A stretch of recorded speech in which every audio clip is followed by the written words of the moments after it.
The apprentice who lit the stars alone. Marya had spent 2 whole years as apprentice to Tovan, the town's star lamplighter, climbing the tall silver ladder behind him every evening, but never once touching the star-lighting lantern herself.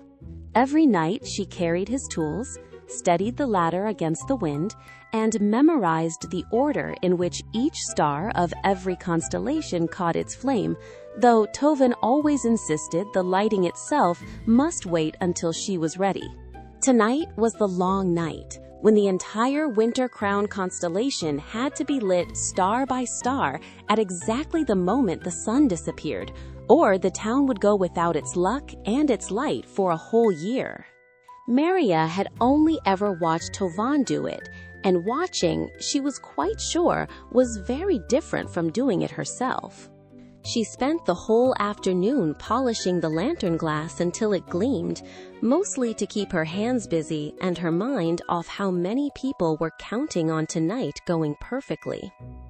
Just as the sun touched the far hills, Tovan swayed on the ladder, pressed a hand to his burning forehead, and climbed back down, looking pale and unsteady on his feet. A sudden fever had crept up on him all at once, and he sank onto the workshop steps, insisting weakly that someone still had to climb before the last light faded from the sky. Marya knelt beside him, pressing the back of her hand to his burning cheek, and for one terrible moment could think of nothing at all except how frightened she suddenly felt for him. "The ladder," Tovan managed, gripping her wrist. "Someone has to climb the ladder, Marya. There is no more time to send for anyone." The workshop bell in the square below had already begun to ring the half-hour, counting down whether anyone in town yet realized it or not. Marya's first instinct was to run for help, but the sun was already half sunk behind the hills, and by the time anyone else arrived, the whole night's chance would be gone.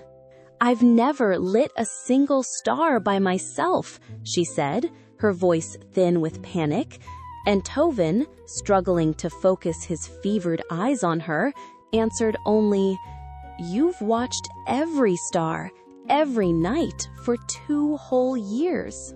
She looked up at the ladder, impossibly tall against the darkening sky, and then down at Tovan, too weak now to climb even the first rung himself. There was no one else close enough to call, no time left to wait for someone braver or more practiced to arrive in her place. Her hands trembled around the lantern's handle, half from the cold evening air and half from the sudden, enormous weight of being the only one left to carry it. With shaking hands, Marya lifted the small star-lighting lantern from its hook and began the long climb up the silver ladder alone for the very first time. Every rung felt higher than she remembered from all her nights climbing behind Tovan, and the wind up here seemed to notice for the first time that she was the only one holding the lantern. The first star of the Winter Crown caught the lantern's flame easily, blooming into a soft, steady point of light, and for one relieved breath, Marya let herself believe this might actually be possible. She lit the second and third stars almost as easily, falling into the same careful rhythm she had watched Tovan use 100 times before. For a few stars in a row, the climb almost felt ordinary, as if she had done this every night of her life, instead of only ever watching from one rung below. Halfway through the constellation, a sharp wind rose out of nowhere and snatched at the lantern flame, shrinking it down to a fragile, flickering thread of orange light. Marya clung to the ladder at its highest, most exposed point, certain the flame would gutter out completely, and certain, just as strongly, that her legs had turned to water beneath her. Below her, faint and far away, she could just make out the shapes of townspeople gathering in the square, waiting for a crown of stars that might never finish forming. For one long, terrible moment, she thought seriously about climbing back down and admitting that the long night would simply have to fail this year. Her arm ached from holding the lantern out against the gusting wind, and her fingers had gone stiff and clumsy in the cold, high air.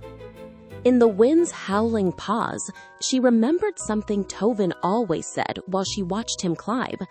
The flame follows steady hands, never fast, frightened ones.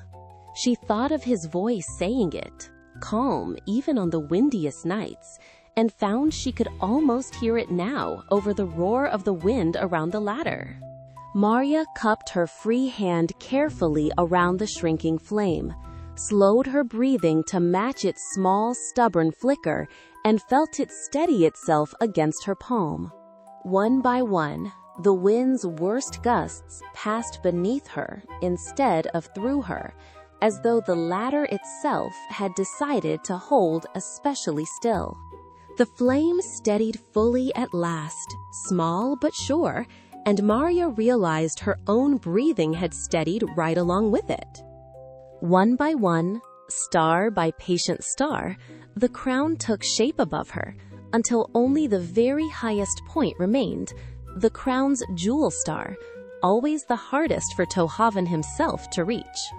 Her arms trembled with the effort of the long climb, and the lantern felt heavier with every rung, but she did not once look down toward the waiting square below. The ladder here narrowed to its thinnest, most fragile point, swaying gently with every gust, and Marya wrapped one arm tightly around a rail to keep her balance. Somewhere far below, she heard the town's voices hush all at once, as if the whole square had noticed the crown was one single star away from whole. Marya stretched the lantern up with both arms trembling, the very last violet sliver of daylight slipping behind the hills, and touched the flame to the final star just as true darkness fell. The entire winter crown constellation flared to life at once, blazing so brightly across the sky that the whole town below poured into the streets to look up and cheer. Children pointed up from the square, dogs barked at the sudden light, and somewhere a bell that was not the workshop bell began ringing out in celebration. The whole crown glowed steadier and warmer than Marya had ever seen it look from the ground on any ordinary night, with Tovan lighting it himself. Someone in the square began calling her name up toward the ladder, and then another voice joined, and then several more, until the whole town seemed to know exactly who had lit their sky tonight. Marya hung there at the top of the ladder for a moment longer than she needed to, just to watch the light she herself had lit settle warmly over every rooftop in town. By the time Marya climbed back down, Tovan was sitting up again, his fever already easing, and he looked at her with an expression she had never quite seen on his face before. 2 years of watching, he said softly, and tonight you finally lit the whole sky yourself. Marya sat down beside him on the workshop steps, her arms still trembling, and let herself simply breathe in the sight of her own steady, glowing crown of stars overhead. Tovan promised, once his fever fully broke, that next year they would climb the ladder together, side by side, instead of one behind the other. For the first time since she'd begun her apprenticeship, Marya stopped thinking of herself as only Tovan's helper.